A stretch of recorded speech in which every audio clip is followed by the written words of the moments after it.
commencement, Dieu créa le ciel et la terre.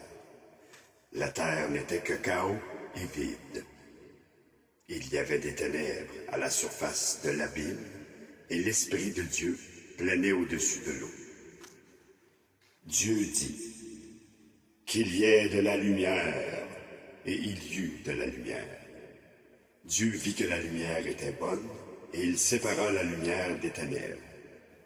Dieu appela la lumière jour, et les ténèbres nuit. Il y eut un soir, et il y eut un matin. Ce fut le premier jour.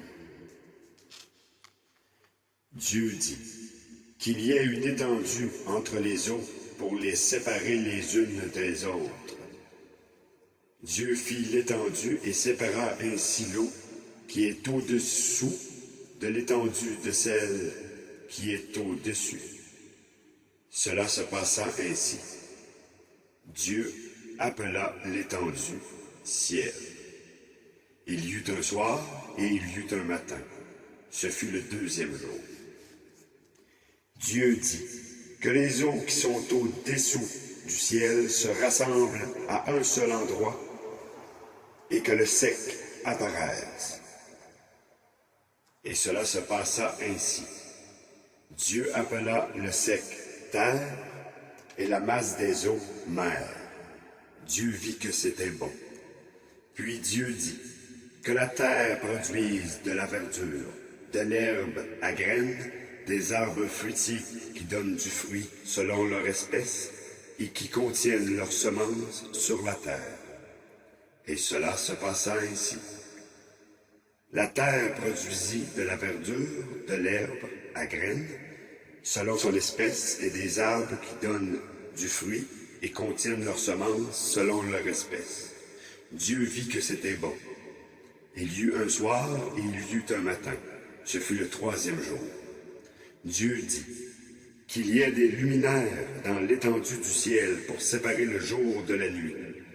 Ils serviront de signes pour marquer les époques, les jours et les années, ainsi que des luminaires dans l'étendue du ciel pour éclairer la terre. Et cela se passa ainsi. Dieu fit les deux grands luminaires, le plus grand pour présider au jour et le plus petit pour présider à la nuit. Il fit aussi les étoiles. Dieu les plaça dans l'étendue du ciel pour éclairer la terre, pour dominer sur le jour et la nuit, et pour séparer la lumière des ténèbres. Dieu vit que c'était bon. Il y eut un soir et il y eut un matin. Ce fut le quatrième jour. Dieu dit que l'eau pullule d'animaux vivants et que des oiseaux volent dans le ciel au-dessus de la terre. Dieu créa les grands poissons et tous les animaux vivants capables de se déplacer. L'eau en pullula selon leur espèce. Il créa aussi tous les oiseaux selon leur espèce.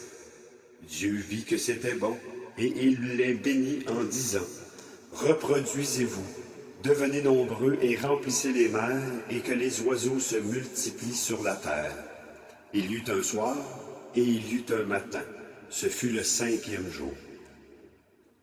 Dieu dit que la terre produise des animaux vivants selon leur espèce, du bétail, des reptiles et des animaux terrestres selon leur espèce. Et cela se passa ainsi.